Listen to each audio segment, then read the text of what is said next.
un mazo golpea. Un juez corrupto se burla de un padre afligido. Te pudrirás en una celda antes de volver a ver a tu hijo. Este juez, Arthur Harrington, se creía todopoderoso, intocable. Estuvo a punto de usar su estrado para destrozar a una familia, amenazando a un buen hombre con la cárcel para ocultar sus oscuros secretos criminales. Creía que su toga lo convertía en rey, pero cometió un error fatal. No tenía ni idea de que el hombre desesperado al que amenazaba no era solo un padre. Era el testigo clave de una operación encubierta federal, y la trampa estaba a punto de saltar. El aire en la sala 3B del Tribunal de Distrito de Lakeside era denso y rancio, con olor a barniz de madera vieja y a susurros bajos y ansiosos. Marcus Hayes se sentó erguido ante la mesa del acusado, con los nudillos blancos al sujetar el borde pulido de caoba. Cada golpe del mazo del juez Arthur Harrington le parecía un martillazo en el pecho. ¿Y esperas este tribunal?, preguntó Harrington con una mueca áspera y despectiva. ¿Creer que usted, un hombre de su posición económica, puede darle un hogar estable al niño? Marcus tragó saliva, con la garganta seca. ¿Su señoría? Mi situación económica es segura. Soy contador senior de la ciudad. Tengo un plan de jubilación 401k. Un fondo universitario para mi hijo, Leo, y una casa de 3 habitaciones. Todo está en los archivos. ¿Archivos?, se burló el juez con un gesto de desdén. Era un hombre corpulento, cuya túnica negra apenas contenía una figura suavizada por cenas caras y whisky fino. Su rostro era una máscara de irritación constante. Veo a un hombre que se retrasó 3 días en el pago de un coche hace 6 años. Veo a un hombre que recibió una citación por alteración del orden público en la universidad. Un patrón de inestabilidad.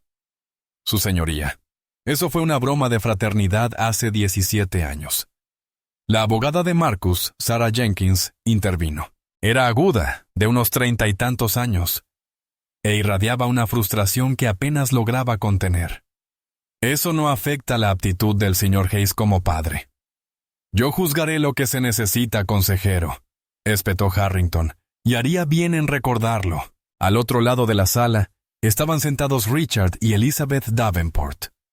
Eran estatuas de adinerados veteranos envueltas en telas discretas y caras que denotaban la influencia del sistema. Elizabeth se secó un ojo sin lágrimas con un pañuelo de seda, mientras Richard observaba a Marcus con una mirada de puro odio. Eran los padres de la difunta esposa de Marcus, Chloe, y solicitaban la custodia total de su nieto, Lau. Su abogado, un hombre astuto llamado Donovan Sloan, se levantó con suavidad. Su señoría, mis clientes tienen una casa de 93 metros cuadrados. Tienen personal. Tienen un legado en las mejores escuelas preparatorias. Marcus Hayes tiene un trabajo en la ciudad. Chloe, que en paz descanse. Siempre preocupado por su ambición o la falta de ella. Eso es mentira, dijo Marcus con la voz entrecortada. Se puso de pie, incapaz de contenerse.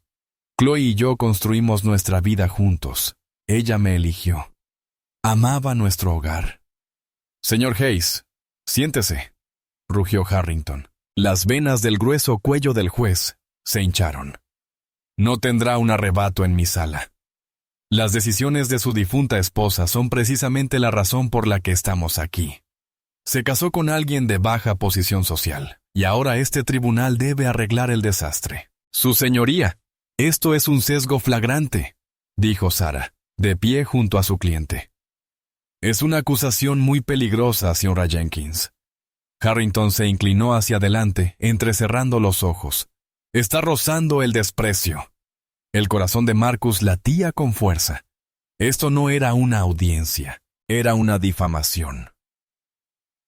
Desde el momento en que entró, Harrington no había mirado sus pruebas, sus brillantes evaluaciones de desempeño ni la declaración jurada de los profesores de Leo. Solo había buscado lodo. Los Davenport nunca lo aprobaron. Cuando él, un joven contador negro de una familia de clase trabajadora, se enamoró de su hija en una fiesta universitaria, lo vieron como una distracción temporal. Cuando Chloe se casó con él, amenazaron con dejarla. Cuando nació Leo, se descongelaron, pero solo un poco, tratando a Marcus como un jornalero, al que se vieron obligados a tolerar. Entonces, 6 meses atrás, Chloe murió en un accidente de coche. Un conductor ebrio se saltó un semáforo en rojo. El centro del mundo de Marcus se había desvanecido. Su dolor era un sudario del que aún no podía desprenderse. Y antes de que pudiera siquiera tramitar el funeral, los Davenport le entregaron los papeles. Demandaban la custodia, alegando que era un padre incompetente, inestable y afligido, incapaz de criar a su familia. Marcus sabía que tenían dinero e influencia. Simplemente no se había dado cuenta de que su influencia se extendía hasta el punto de comprar a un juez. «Haremos un receso de 10 minutos», declaró Harrington. «Durante ese tiempo, señor Hayes, le sugiero que usted y su consejo discutan la generosa oferta que los Davenport han hecho con respecto a las visitas supervisadas, porque desde mi punto de vista, es lo mejor que van a conseguir». Harrington golpeó el grillete y el sonido resonó con la esperanza de Marcus quebrantada. Mientras el juez salía de la sala, Donovan Sloan le dedicó a Marcus una sonrisita compasiva. En el pasillo, Marcus se apoyaba en la pared, respirando entrecortadamente. Ni siquiera escucha, Sarah. No mira nada. Simplemente les va a entregar a mi hijo. «Lo hace», dijo Sarah con voz sombría. Sus ojos recorrieron el pasillo, paranoicos. «No solo es parcial, Marcus. Es corrupto». La forma en que cita textualmente los escritos de Sloan. La forma en que cita cosas que fueron borradas del expediente. Lo compraron. Los Davenport lo compraron. «Entonces, ¿qué hacemos?», suplicó Marcus con voz desesperada. «¿Cómo luchamos contra eso? No podemos permitirnos un juez diferente». Sarah lo miró con expresión endurecida. «Ya no lucharemos contra el caso, Marcus. Lucharemos contra el juez, y para eso, tenemos que hablar de tu otro problema». Marcus se quedó frío. Sabía exactamente a qué se refería. El secreto que había guardado durante 4 meses. El secreto que era infinitamente más peligroso que una batalla por la custodia. «Aquí no», susurró Marcus, mirando fijamente al capataz que estaba junto a la puerta. «No podemos». «Tenemos que hacerlo», dijo Sarah. «Porque creo que los Davenport no se toparon con un juez corrupto por casualidad, Marcus. Creo que encontraron a propósito al único juez de esta ciudad al que te daría miedo enfrentarte». La insinuación le dio a Marcus un golpe físico. No fue casualidad. Fue una trampa. Las pesadas puertas de roble de la sala 3B se cerraron con un golpe seco, sellándolos de nuevo dentro de la cámara presurizada. El receso de 10 minutos se había sentido como si fueran 10 segundos. Marcus tenía un nudo en el estómago. «De acuerdo», dijo el juez Harrington, recostándose en su sillón de cuero de respaldo alto. El sillón suspiró bajo su peso. Miró a Marcus. «Señor Hayes, han tenido usted y la señora Jenkins una conversación productiva. ¿Están dispuestos a aceptar las condiciones de Davenport?» «No, su señoría», dijo Sarah con voz firme y clara. «Mi cliente no cederá la custodia de su hijo. Estamos dispuestos a presentar nuestras pruebas. Contamos con el testimonio del pediatra de Leo, su psicólogo infantil». «¿Psicólogo?», interrumpió Harrington, aprovechando la palabra. «Entonces, el niño ya está en terapia». «A eso me refiero. El niño está traumatizado y su padre claramente no está preparado para afrontarlo. Está en terapia de duelo, su señoría», dijo Marcus, perdiendo la compostura. «Su madre murió. Estoy con él. Es lo responsable». El rostro de Harrington se tiñó de un morado moteado. «Señor Hayes, le he advertido sobre sus arrebatos. Su volatilidad emocional es precisamente lo que el señor y la señora los Davenport están preocupados. Es apasionado, su señoría», contó Sarah. «Es un padre que lucha por su hijo. Es una molestia», espetó Harrington. La pretensión de imparcialidad judicial se había esfumado. Era un matón con un grillete. «Está haciendo perder el tiempo a este tribunal. Está haciendo perder el tiempo a los Davenport, obligándolos a soportar este espectáculo, cuando también están de luto por su única hija. Y lo hacen intentando robarle a su único hijo, replicó Marcus. Silencio. Harrington rugió, golpeando su mazo con tanta fuerza que la jarra de agua en su banco vibró. Ya he tenido suficiente de tu insulsancia. Harrington se inclinó hacia adelante, con la mirada fija en Marcus. La sala estaba en un silencio sepulcral. El zumbido de las luces fluorescentes era el único sonido.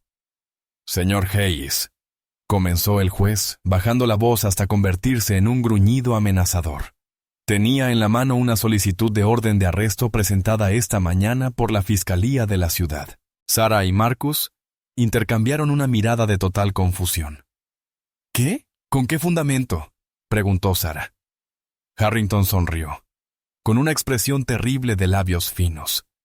Parece, señor Hayes, que no solo eres un contador municipal, también eres un delincuente. Eso es indignante, dijo Sarah. ¿Lo es? Harrington sacó un papel de un expediente. Parece que tienes una citación pendiente, sin redimir. Por Paul, veamos. Falta de mantenimiento de la propiedad en tu casa. Una cerca rota, para ser precisos. Una citación que se emitió hace 3 semanas. Marcus se quedó atónito. La cerca, la tormenta derribó un panel. Solicité un permiso para arreglarla. Tengo los documentos aquí mismo. Empezó a rebuscar en su maletín. No importa, dijo Harrington, agitando la mano. La citación te daba 7 días para cumplir. No lo hiciste, eso es un delito menor. Y parece que, dada su inestabilidad financiera, ni siquiera pudo pagar la fianza de 500 puntos. Nunca nos notificaron la citación para comparecer, argumentó Sarah. Esto es un grave error de la notificación, abogado. No es mi culpa si su cliente ignora su correo. Harrington mentía. Marcus lo sabía. Revisaba su correo todos los días. Esto fue un invento. Esto era un arma, una valla rota, su señoría, dijo Sarah con voz cargada de incredulidad. Va a usar una multa para determinar la custodia de un niño. Voy a usar todo lo que esté a mi alcance, dijo Harrington con ojos brillantes, para evaluar el carácter del hombre que tengo delante. Y lo que veo es un hombre que no respeta la ley, un hombre que deja que su casa se deteriore, un hombre incapaz de manejar sus propios asuntos. ¿Cómo podría manejar la vida de un niño de 7 años? Apuntó a Marcus con su mazo. Señor Hayes, lo declaro en desacato sumario por su arrebato y cumplo con esta orden de arresto pendiente. Tiene 2 opciones. La sala contuvo la respiración. Primero puede ponerse de pie ahora mismo y ceder todos los derechos de custodia al señor y la señora Davenport. Aceptará sus condiciones de visitas supervisadas bimensuales. Lo hará y tal vez me incline a ser indulgente con sus otros problemas legales. Harrington hizo una pausa, dejando la amenaza en el aire. O segundo, lo declararé culpable de desacato. Le fijaré la fianza por el delito menor en la cantidad máxima permitida. $10,000. Y si no puede pagarla, como indican sus extractos bancarios, será enviado a la cárcel del condado por un mínimo de 30 días en espera de juicio. ¿Ya días, señor Hayes? Se inclinó aún más, con una voz venenosa. ¿Cómo puedes cuidar a un niño desde una celda? Para cuando salgas, la orden de custodia de emergencia será permanente. Tu hijo se habrá ido. La decisión es tuya. Perder a tu hijo o perder tu libertad. Era una trampa diabólica perfecta. A Marcus se le heló la sangre. Miró los rostros engreídos de los Davenport, que lo observaban como buitres. Miró a Sarah, cuyo rostro estaba pálido de rabia. Esto no era justicia, era una ejecución. Su señoría, dijo Marcus con voz temblorosa. No puede hacer esto. Yo sí, dijo Harrington, con una sonrisa cada vez más amplia. Y lo haré. Le doy 1 minuto para decidir el destino de su hijo. El reloj de la pared marcaba el tiempo. Cada segundo era una vida entera. Cárcel. Estaría en la cárcel. Su trabajo estaría en peligro. Su casa estaría en riesgo. Y Leo estaría con ellos. Le envenenarían la mente. Le dirían que su padre lo había abandonado. Que su padre era un criminal. Perdería a su hijo para siempre. 10 segundos, Sr. Hayes. Harrington ladró. Marcus miró a Sarah. Estaba atrapado. Estaba a punto de derrumbarse. Estaba a punto de decir, estoy de acuerdo. Estaba a punto de entregar a su hijo solo para no caer en una jaula. Sarah le puso una mano en el brazo. Negó con la cabeza solo una vez, en un pequeño gesto desafiante. Señor Hayes, instó el juez. Su decisión. Sarah se puso de pie. Su señoría, dijo con voz firme. No nos ha dejado otra opción, pero no es la que usted cree. Para entender el terror que se apoderó de Marcus Hayes, hay que remontarse 4 meses atrás, a un martes lluvioso. Marcus seguía sumido en la niebla del dolor, trabajando en piloto automático. Era contador forense de la oficina del Contralor Municipal, un trabajo que le obligaba a navegar entre océanos de números, buscando la gota de tinta que no correspondía. Le habían asignado una auditoría rutinaria de una nueva variación de zonificación municipal. Una promotora, Titan Properties LLC, había obtenido un contrato masivo y controvertido para construir condominios de lujo en terrenos protegidos. Era un tema político delicado, pero el trabajo de Marcus no era la política, eran números. Encontró la discrepancia a las 2:17 CTM, alimentada por un mal café y el insomnio de un viudo afligido. Un pago de $150,000 estaba codificado como una tasa de impacto ambiental acelerada, pero el pago no había llegado a la ciudad. Se había canalizado a través de 2 empresas fantasma antes de terminar en un fideicomiso privado. Marcus Dog cotejó los números de identificación fiscal y los documentos de constitución. La primera empresa fantasma estaba registrada a nombre de un bufete de abogados. La segunda, a nombre de una empresa de catering. No tenía sentido, pero el fideicomiso era la clave. No tenía autorización para ver a su dueño, pero sí tenía acceso a la base de datos de proveedores de la ciudad. El fideicomiso había realizado varios pagos, todos disfrazados de honorarios de conferencias judiciales o honorarios por consultoría. El destinatario de esos honorarios, una empresa privada propiedad nada menos que del juez Arthur Harrington. Marcus sintió que había tocado un cable con corriente. No se trataba solo de un contrato sospechoso. Era un soborno de alto nivel. Un promotor inmobiliario le pagaba a un juez ¿para qué? Para cancelar demandas, para aprobar la zonificación automáticamente. Se sentó, con el corazón latiendo con fuerza. Durante una semana, no hizo nada. Era un hombre negro, un padre soltero a punto de entrar en una desagradable disputa por la custodia. Los denunciantes no se despedían. Eran héroes de películas, pero en la vida real, estaban desempleados, acosados y aplastados por el sistema. Debería borrar el archivo, olvidar que lo vio, centrarse en Leo. Pero entonces vio una foto de Chloe en su escritorio. Había sido defensora pública antes de que naciera Leo. Ella creía en el sistema, incluso cuando estaba roto. Odiaba a los abusadores. Tienes que luchar contra ellos, Marcus. Casi podía oírla decir, no puedes dejar que ganen. Hizo una copia de los archivos en un disco duro seguro. No fue a la policía.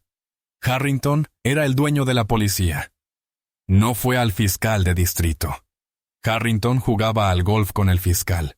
Fue al único lugar que sabía que tenía el poder para combatir un delito federal.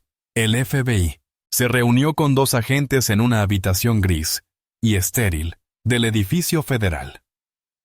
Los agentes Price y Shaw escucharon sin expresión mientras él presentaba los archivos. No parecieron sorprendidos.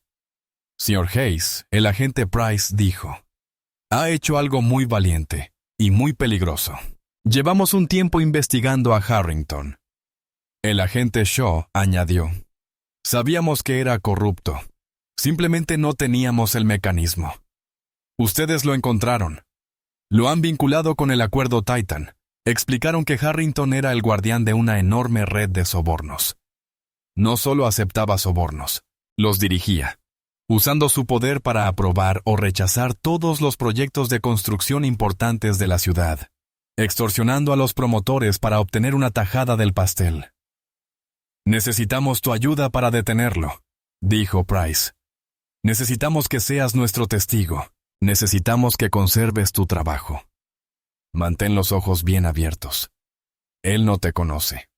Solo eres un nombre en la nómina. Eres el infiltrado perfecto». «Estoy en una batalla por la custodia», dijo Marcus en voz baja. «Mis suegros son poderosos». La mirada del agente Shaw se suavizó por una fracción de segundo. «Conocemos a los Davenport. Haremos lo que podamos para mantener esto a salvo. Pero el señor paga. Si Harrington es tan listo como creemos, usará cualquier influencia que encuentre. Si descubre que eres nuestro testigo, me destruirá», concluyó Marcus. «Te protegeremos», dijo Price. «Pero tienes que callarte. Deja que el proceso legal siga su curso. Si siente que está en peligro inminente o si su situación legal se ve comprometida, llame a este número. Nos encargamos de ello, día o noche». Durante 4 meses, Marcus vivió una doble vida aterradora. De día, era un padre afligido, sorteando los obstáculos del tribunal de familia. De noche, era un informante confidencial que proporcionaba datos al FBI, aterrorizado de que cada correo electrónico que enviaba estuviera siendo vigilado. Había rezado para que no llegara a esto. Había rezado para que el caso de custodia se asignara a cualquier otro juez. Cuando vio el nombre de Harrington en el expediente, casi vomitó.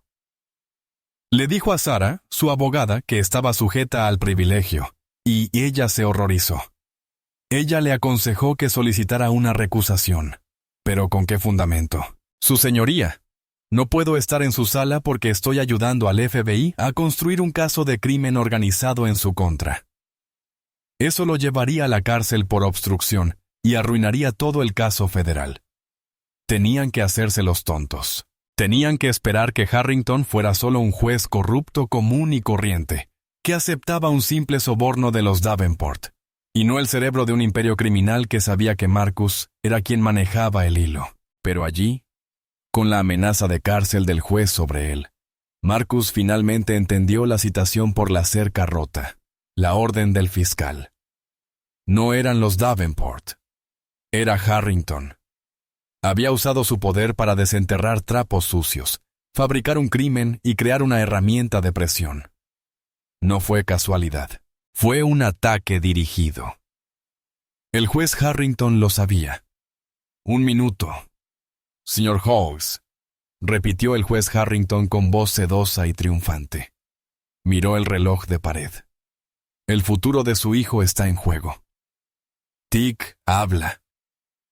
La mente de Marcus estaba a 1000 por hora. Si decía que no, el alguacil lo arrestaría, lo procesarían. Estaría en una celda en menos de 1 hora. Los Davenport recibirían una orden de emergencia y Leo se iría. Pero si decía que sí, se rendiría. Les demostraría a los Davenport, al juez y a sí mismo, que era el hombre débil que todos creían. Le estaría fallando a Chloe. Le estaría fallando a su hijo. «Su señoría», dijo Sarah Jenkins, poniéndose de pie. Su voz sonaba tranquila, pero la mano que apoyaba en su maletín temblaba. «¿Podría hablar con mi cliente un momento en privado?» «La opción que le ha dado es extrema». «¿Extrema?», rió Harrington. «Es simple.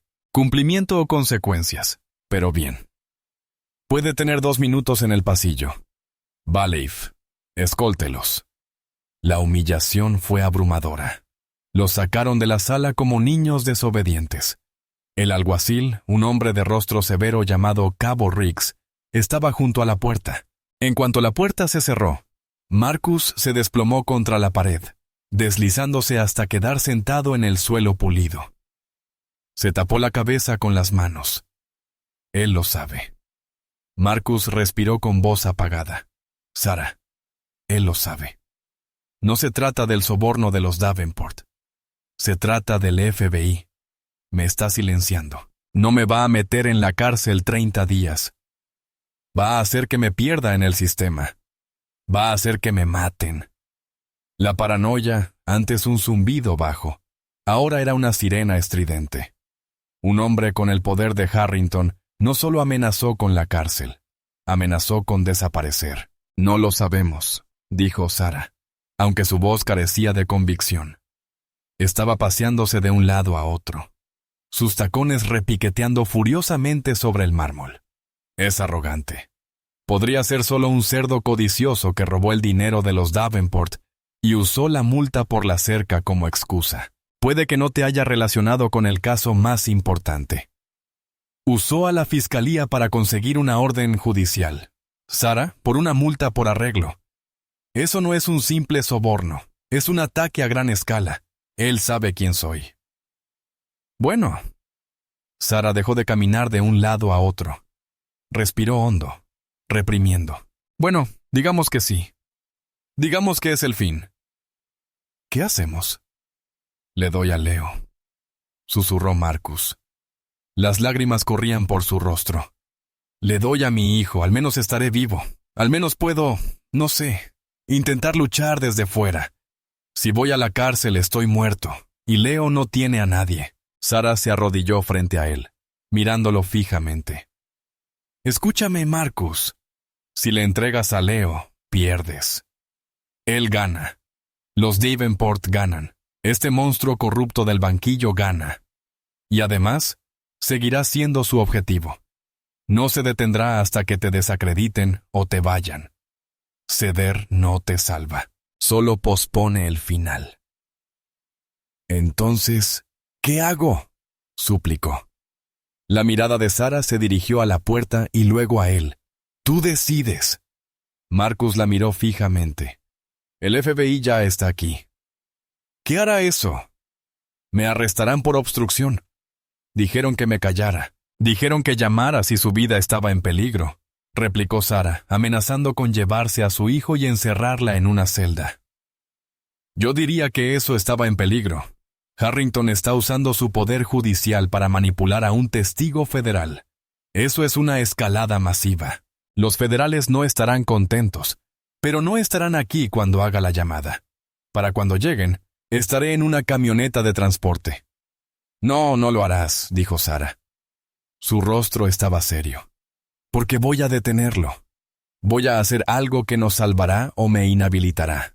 Pero necesito que confíes en mí. ¿Qué vas a hacer? Voy a crear una distracción. Una buena. Te ganaré tiempo. Mientras lo hago, quiero que vayas al baño de hombres, al final del pasillo. Llama al agente Price. Dile que hay código rojo. Dile que el juez Harrington te está encarcelando con una orden falsa ahora mismo en la sala 3B. Diles que está manipulando. Di esas palabras y luego regresa enseguida. Hará que me arresten por irme, tartamudeó Marcus. El alguacil no te dejará, dijo Sarah con una sonrisa sombría en los labios. Es parte del plan. Intenta montar un escándalo. Yo me encargo del resto. Sarah, esto es una locura. Lo es. Es desesperado. Pero mira esa puerta, Marcus. Señaló la sala del tribunal. Ahí dentro hay un hombre que va a destruir tu vida de una forma u otra. Yo, por mi parte, no voy a dejar que lo haga sin luchar. Marcus la miró. Su férrea lealtad, su valentía innata. Era el mismo fuego que Chloe. Sintió que una pequeña brasa de su propia fuerza volvía a la vida. Asintió lentamente. Se levantó, secándose la cara. Echó los hombros hacia atrás. De acuerdo, dijo Marcus. Luchemos. Bien. Sarah tocó la puerta de la sala.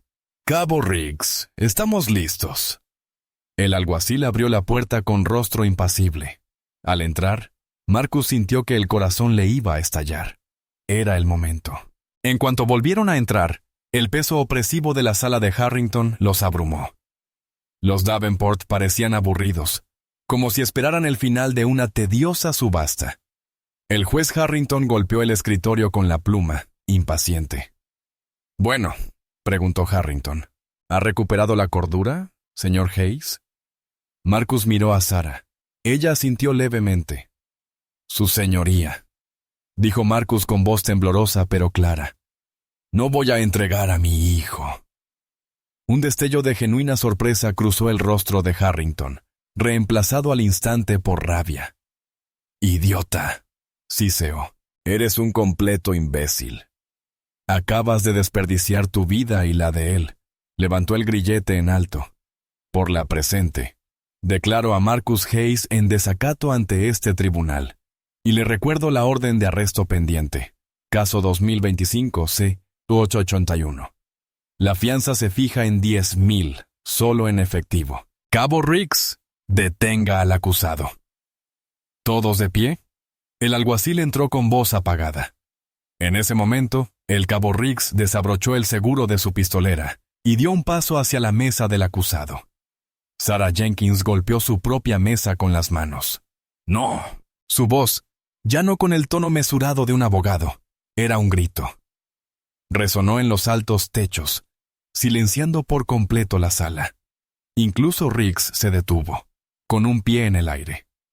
«Señorita Jenkins», bramó Harrington, «está pisando hielo tan fino que una pluma lo rompería. Está cometiendo desacato». «Entonces, considérelo yo también», gritó Sarah, pasando junto a la barra y dirigiéndose directamente al banco. «Me da igual. No encarcelarás a este hombre. No te llevarás a su hijo. Y no usarás este tribunal para encubrir tus propios crímenes atroces». «Riggs, conténgala», gritaba Harrington, con el rostro enrojecido. «Conténgalas a ambas». Mientras Riggs se acercaba a Sarah, Marcus salió corriendo. No corrió hacia la salida. Pasó corriendo junto a Riggs hacia la puerta lateral que conducía a la sala del juez. «¡Necesito ir al baño!», gritó con pánico y desesperación. «¡No pueden impedirme ir al baño!». Era un caos. El alguacil estaba ahora atrapado entre un abogado que gritaba desde el estrado y un acusado que corría hacia la puerta privada del juez. Los Davenport se pusieron de pie. Elizabeth soltó un pequeño grito. «¡Deténganlo!», rugió Harrington. Riggs, obligado a elegir, se abalanzó sobre Marcus, abrazándolo con fuerza. «¡No te irás a ninguna parte! ¡Suéltame!», gritó Marcus, forcejeando. Todo era un espectáculo desesperado, ruidoso y caótico. Y en ese momento de caos artificial, Sarah Jenkins subió al podio. Ya no gritaba. Su voz era fría, cortante y amplificada por el micrófono. «Su señoría», dijo, proyectando su voz a todos los rincones de la sala. «No puede encarcelar a mi cliente por una simple razón». Harrington, con los ojos abiertos de furia, hizo una pausa. «¿Y qué?», gruñó. «¿Por qué?», dijo Sarah, con una voz que resonaba con absoluta autoridad. «Mi cliente Marcus Hayes es un informante confidencial y testigo clave bajo la protección del FBI». Silencio. No era solo silencio, era la ausencia total de sonido. El alguacil dejó de forcejear con Marcus. Los Davenport se quedaron paralizados. Donovan Sloan se quedó boquiabierto. El rostro del juez Arthur Harrington, que había estado rojo como un tomate, palideció al instante. Parecía, pensó Marcus, un hombre que acaba de ver un fantasma. «Es el testigo principal», continuó Sarah, con la voz interrumpiendo el silencio atónito de una investigación federal sobre crimen organizado en curso. Caso número 425 CR-298. Harrington se aferró a los lados de su banco. Temblaba visiblemente. El número de caso era un farol. Era un caso público diferente que Sarah había llevado. Pero sonaba real. Sonaba terriblemente real. «Amenazándolo con la cárcel», dijo Sarah, dando un paso más. «Al inventar una orden de arresto contra él e intentar despojarlo de su hijo, usted, juez Harrington, acaba de cometer un delito grave de manipulación de testigos. Ha obstruido una investigación federal». Harrington abrió la boca. Salió un pequeño gorgoteo. Sin palabras. «Así que le pregunto de nuevo, su señoría», dijo Sarah con la voz helada. «¿De verdad quiere que el cabo Riggs le ponga esas esposas a mi cliente? ¿O prefiere llamar a la fiscalía y explicarles lo que acaba de hacer? El juez la miró fijamente. Miró a Marcus, que ahora estaba de pie, liberado por el confundido faraón. Miró al taquígrafo, cuyos dedos volaban, captando cada palabra. La dinámica de poder no solo había cambiado, se había invertido. El hombre de la toga era ahora el acusado. El hombre sentado a la mesa era el acusador. Harrington, el matón, el rey, parecía pequeño. Parecía atrapado. Estaba acorralado. Y lo sabía. Abrió la boca. Luego la cerró. Estaba derrotado. Y entonces, como si estuvieran en fila, las puertas principales al fondo de la sala se abrieron de golpe. No era un equipo SWAT. Todo estaba en silencio. 2 hombres con trajes oscuros idénticos y anodinos, y un tercero con una cazadora de alguacil federal. No se apresuraron. Caminaron con una determinación serena y aterradora. El hombre al frente mostró una placa al atónito alguacil. Agente Price, FBI, esta sala ahora está bajo jurisdicción federal. Por favor, aseguren todas las salidas. Que nadie salga. El agente Shaw, su compañero, se acercó directamente a Sarah y Marcus. Le hizo un breve gesto de asentimiento. Señor Hayes, buen trabajo. Lo escuchamos. Marcus abrió mucho los ojos. Usted me escuchó. Ni siquiera hice la llamada. No tenía por qué hacerlo, dijo Price, en voz tan alta que toda la sala lo oyó mientras se acercaba al estrado. La acusación de su abogado acaba de ser transmitida a una camioneta de vigilancia federal, estacionada al otro lado de la calle. Miró al juez. Harrington parecía como si le estuviera dando un infarto. Se agarraba el pecho, con el rostro pálido y pálido. Me ha estado monitoreando, susurró Harrington. Hemos estado monitoreando esta sala durante 3 semanas, juez, anunció Price, desde que el señor Hayes nos proporcionó pruebas de su plan de sobornos con Titan Properties. Hemos estado escuchando cada caso, cada moción, cada soborno. El verdadero giro se dio. Sarah no estaba fanfarroneando. Simplemente no sabía cuánta razón tenía. El FBI no iba a venir. Ya estaban allí. El agente Price recurrió a lo Davenport, incluyendo la transferencia bancaria de $200,000, realizada anoche desde su cuenta en el extranjero a un fideicomiso controlado por el juez Harrington. El propósito, según la intervención telefónica del abogado, era asegurar la custodia de Leo Hayes. Richard Davenport emitió un sonido ahogado y se desplomó en su silla. Elizabeth parecía haber visto al diablo. Su abogado, Donovan Sloan, empezó a meter papeles frenéticamente en su maletín, como si pudiera ocultar las pruebas. Esto es un escándalo. Harrington por fin recuperó la voz, aunque fue un chillido débil y codicioso. No puede. Esto es inmunidad judicial. Ha violado la santidad de mi despacho. ¿Santidad?, dijo el agente Shaw con una risa fría. No hay santidad en una bóveda de banco. Juez, y su inmunidad no cubre el crimen organizado, el fraude electrónico ni la conspiración. Price hizo un gesto al alguacil federal. Juez Arthur Harrington, queda arrestado por aceptar soborno, conspiración para cometer fraude electrónico y violación de la ley Hobbs. Tiene derecho a guardar silencio. El alguacil subió las escaleras, sacó de su silla al aturdido y balbuceante juez, y le obligó a ponerse las manos en la espalda. El clic de las esposas al cerrarse fue el sonido más fuerte que Marcus había oído jamás. Era el sonido de un gigante cayendo. No pueden hacer esto. Seguía Harrington bramando, incluso mientras lo maltrataban. Soy juez. Lo soy, son delincuentes comunes, dijo Price. Se volvió hacia los Davenport. Richard y Elizabeth Davenport están arrestados por conspiración para sobornar a un funcionario público. Señor Sloan, vendrás con nosotros al interrogatorio, sí. No te vayas de la ciudad. El karma no acababa de llegar. Había traído un ariete. Los Davenport, que habían entrado en la sala esa mañana como la élite intocable, estaban esposados. Elizabeth lloraba, lágrimas de verdad esta vez, mientras el alguacil se la llevaba. Richard guardó silencio.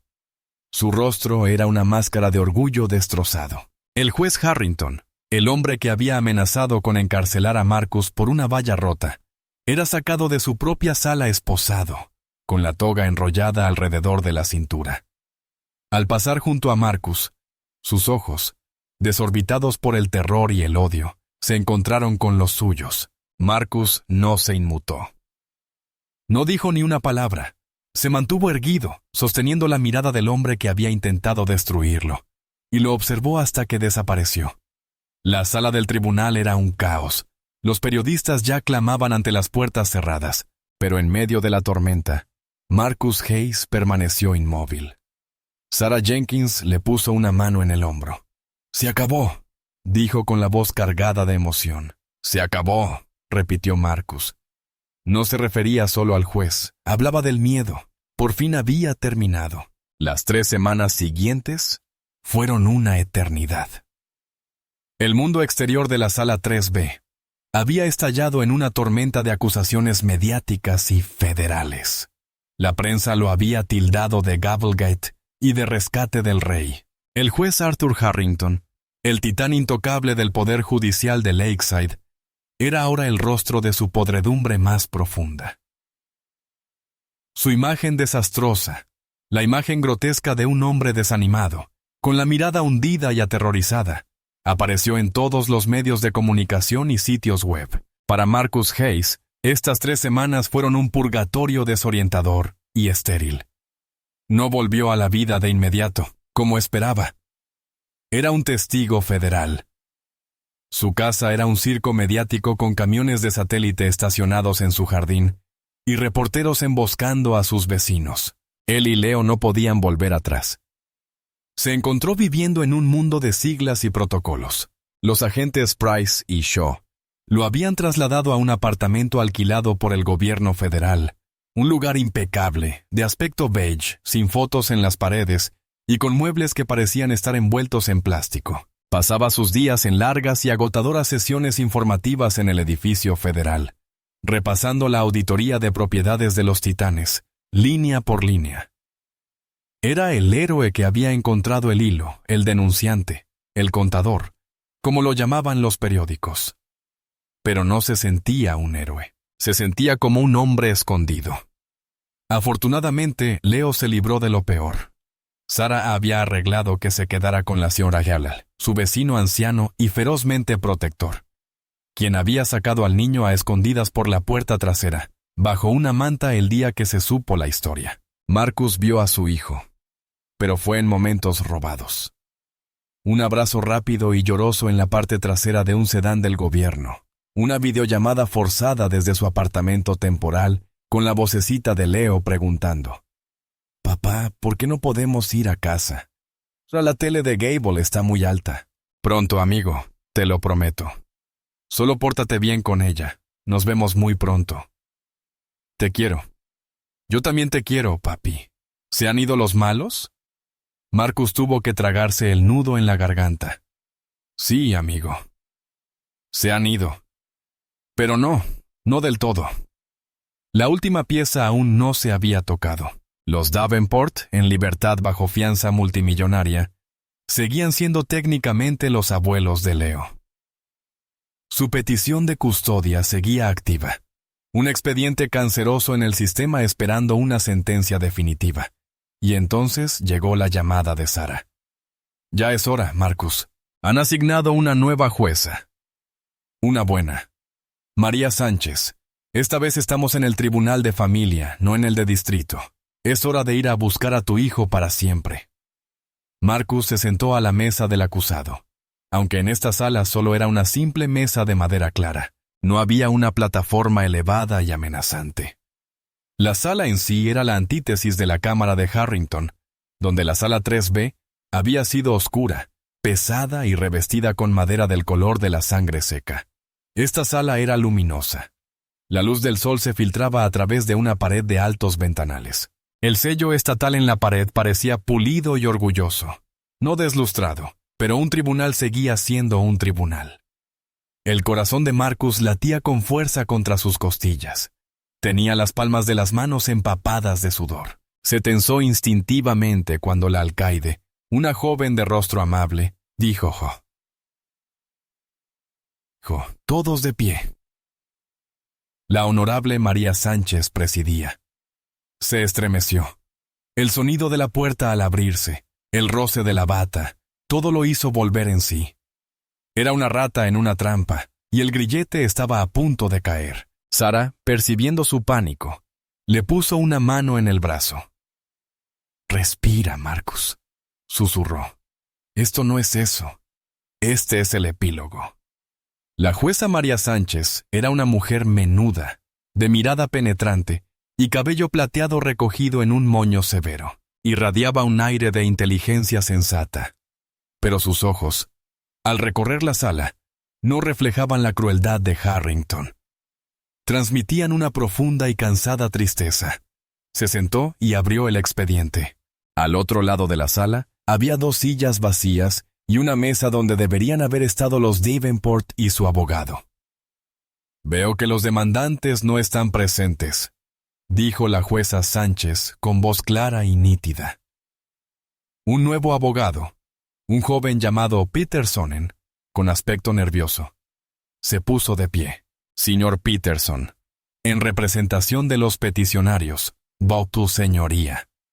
El Consejo Federal ha recomendado al señor y la señora Davenport que se abstengan de participar en estos procedimientos. Sin embargo, siguen adelante con su petición. Lo son». La jueza Sánchez arqueó una ceja. Entonces son más valientes, o quizás más insensatos de lo que pensaba. Miró al joven abogado, sin crueldad. «Hijo, hoy te tocó la pajita más corta, ¿verdad?» Peterson se sonrojó. «Simplemente creemos que es lo mejor para el niño». «Deténgase ahí mismo, abogado», interrumpió la jueza con voz endurecida. «No se atreva a entrar en mi sala y decir, el interés superior del niño en relación con este caso. He leído el expediente completo. He leído la transcripción de la audiencia en el tribunal del juez Harrington. He leído la acusación federal completa de principio a fin. El interés superior no es una frase que sus clientes tengan derecho a usar». Dirigió toda su atención a Marcus. Su mirada era intensa, analítica, pero no fría. Era evaluadora. «Señor Hayes», empezó. «Por favor, póngase de pie». Marcus sentía las piernas como plomo. Se puso de pie y Sara se levantó con él. «Llevo 20 años, tía». «Juez», dijo la jueza Sánchez, dirigiéndose directamente a él. «He visto lo peor que esta ciudad puede ofrecer. He visto negligencia, he visto crueldad, he visto fallar el sistema. Pero en todos mis años, nunca he visto una perversión tan grotesca, flagrante y perversa de la magistratura como la que se intentó contra usted». Negó con la cabeza, un pequeño gesto de enojo. El hombre que ocupaba ese tribunal no era juez, era un monstruo. Quienes presentaron la petición para tu hijo no eran abuelos cariñosos.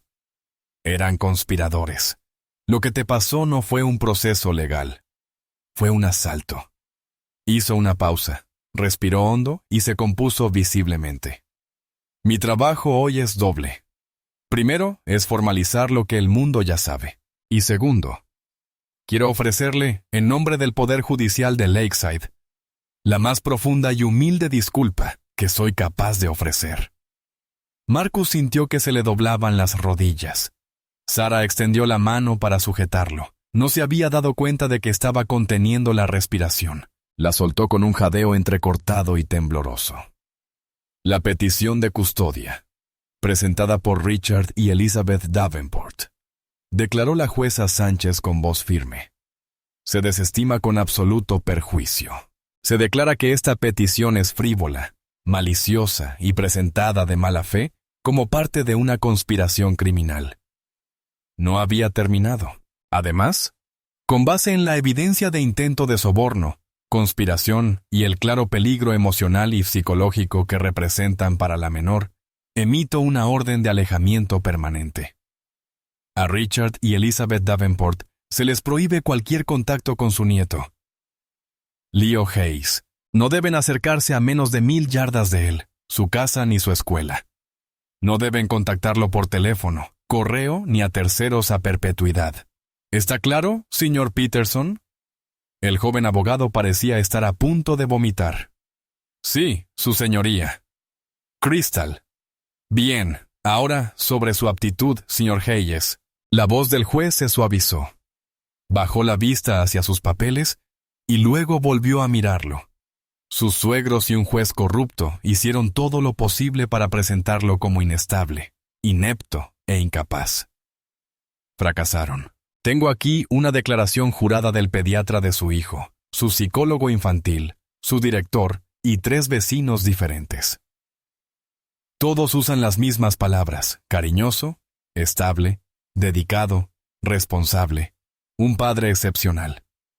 Mencionan que usted buscó inmediatamente terapia de duelo para su hijo y para usted.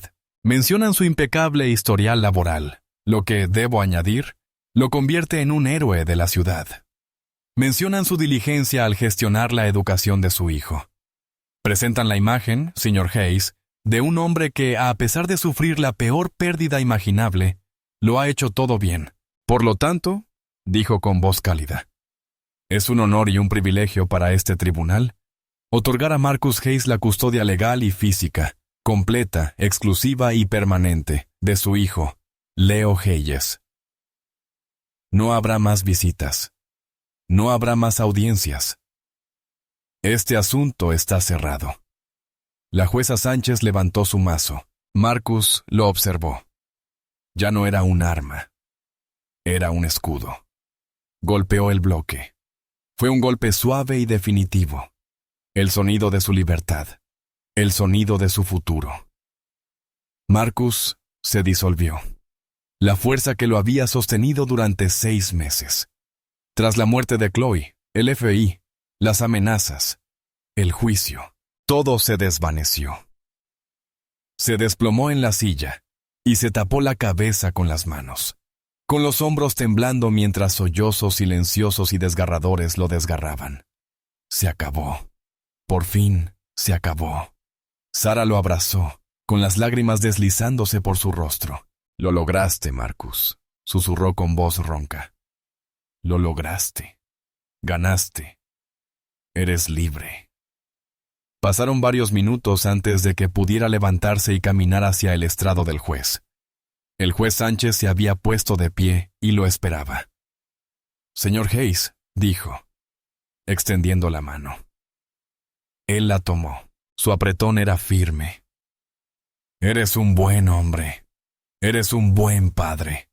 Le has recordado a todo este juzgado para qué sirve la justicia. Ve a buscar a tu hijo.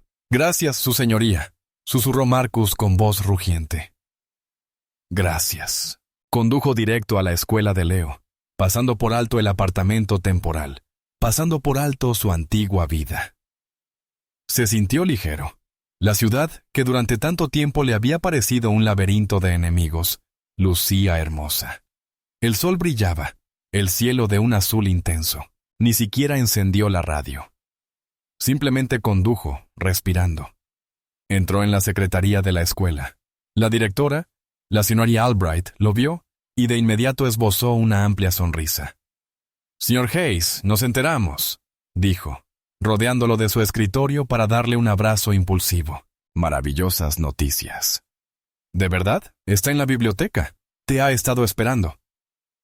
Marcus caminó por el pasillo familiar, con el eco de sus pasos. Empujó la pesada puerta de la biblioteca. La sala estaba en silencio, oliendo a papel y pasta. Y allí, en una pequeña mesa redonda al fondo, estaba sentado Leo. Hojeaba un libro ilustrado sobre dinosaurios, balanceando sus piernas bajo la silla. Levantó la vista al abrirse la puerta y abrió mucho los ojos. «¿Papá?» «Hola, amigo. Papá». Leo se levantó de la silla de un salto, y el libro cayó al suelo con un ruido sordo. Corrió por la biblioteca, con sus zapatillas chirriando sobre el linoleum, y se lanzó a los brazos de Marcus. Marcus lo atrapó, levantándolo y hundiendo la cara en el pelo revuelto de su hijo. Inhaló el olor a crayones, virutas de lápiz y zumo de manzana.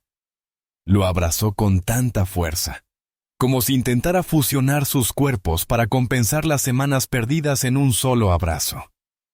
¿Se acabó, papá?, susurró Leo en su cuello. ¿Nos vamos a casa? Sí, Leo, dijo Marcus con la voz entrecortada. Bajó a su hijo, pero mantuvo las manos sobre sus hombros.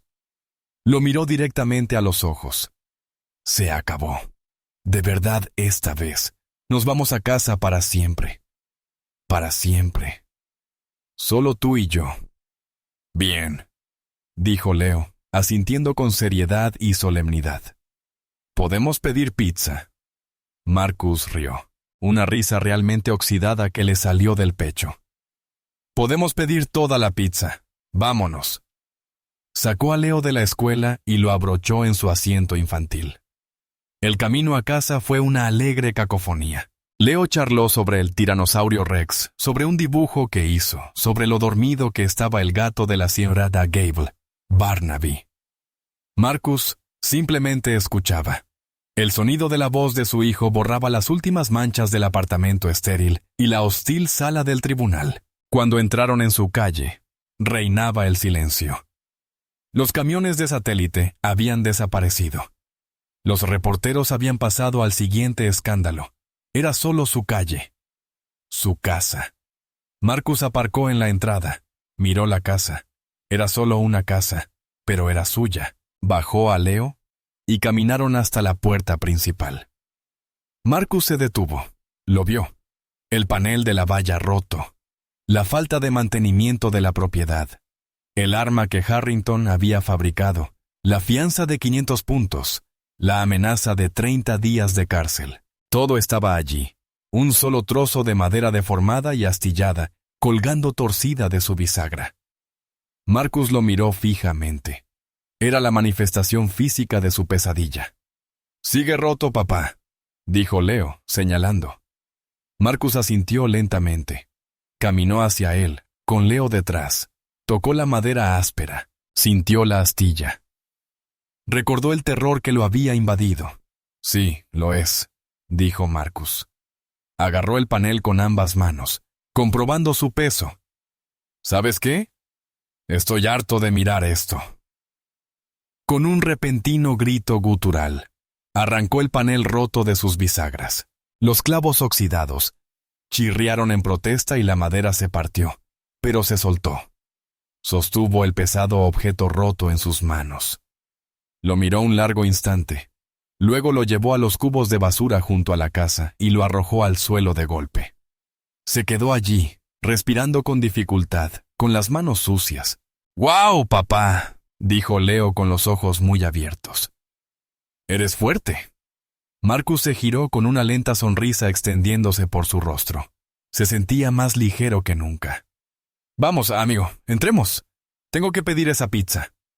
Esa noche se sentaron en el suelo de la sala, rodeados de masas de pizza, una caricatura sobre exploración espacial, las aventuras de Júpiter Jim, sonaba a todo volumen en la televisión. Leo estaba recostado en el sofá, con los ojos entrecerrados y una mancha de salsa de tomate en la mejilla. Era perfectamente normal, maravillosamente normal. Durante una pausa publicitaria, Marcus cambió de canal distraídamente a las noticias locales, la noticia principal. «Una caída en desgracia impactante», dijo el presentador Tom Sterling. El ex juez Arthur Harrington, tras declararse culpable de todos los cargos en un acuerdo para evitar la cadena perpetua, fue sentenciado hoy a 15 años de prisión federal. Las imágenes mostraban a Harrington no con su toga, sino con un traje que le quedaba mal, pálido y con la papada marcada, siendo sacado del tribunal federal esposado. Parecía lo que era, un delincuente común y corriente. La sentencia, continuó el presentador, pone fin al escándalo de Gabblegate que sacudió a la ciudad. Los principales cómplices de Harrington, Richard y Elizabeth Davenport, fueron condenados la semana pasada por cargos estatales de conspiración y soborno. Cada uno recibió sentencias de 5 años, pero los expertos legales afirman que su verdadero castigo es la orden de alejamiento permanente, que les impide contactar a su nieto. Su apellido, antaño un pilar de la sociedad de Lakeside, es ahora sinónimo permanente de desgracia. La cámara mostró a Elizabeth Davenport, con el rostro convertido en una máscara de amarga y silenciosa rabia, dándole la espalda a la prensa. Richard parecía un cascarón vacío, con la mirada perdida en el pavimento mientras lo conducían a un coche. Su abogado, Donovan Sloan, había sido inhabilitado y se enfrentaba a su propio juicio por manipulación del jurado en casos no relacionados. El karma no era solo duro, fue absoluto. Marcus observó hasta que el presentador pasó a una historia sobre una nueva autopista. No sintió nada. No, nada. Sintió paz. Los villanos tuvieron su final. Eran una noticia, ya no eran reales. Apagó la televisión y miró a Leo, que se había quedado dormido, con la cabeza inclinada en un ángulo extraño. Con cuidado Marcus levantó a su hijo. Lo llevó por las escaleras hasta su habitación, la que tenía estrellas que brillaban en la oscuridad en el techo. Lo arropó, subiéndole el edredón con estampado de dinosaurios hasta la barbilla. «Buenas noches, amigo», susurró Marcus, besándole la frente. Se quedó un buen rato en la puerta, observando a su hijo respirar. Caminó por el pasillo y se detuvo ante una foto de él y Chloe tomada en su luna de miel. Ella reía, con la cabeza echada hacia atrás. «Lo logramos, Chloe», susurró, tocando el cristal. «Está a salvo. Estamos a salvo». Bajó las escaleras y salió al porche trasero, cogiendo una cerveza de la nevera de camino. La noche era fresca. Se sentó en el último escalón y miró el patio oscuro. Podía ver el hueco en la cerca donde había estado el panel roto. Era un agujero feo, pero era un agujero que él había hecho. Era una cicatriz. Pero era una cicatriz suya. «Mañana», dijo Marcus en voz baja al aire de la noche. «Iré a la ferretería.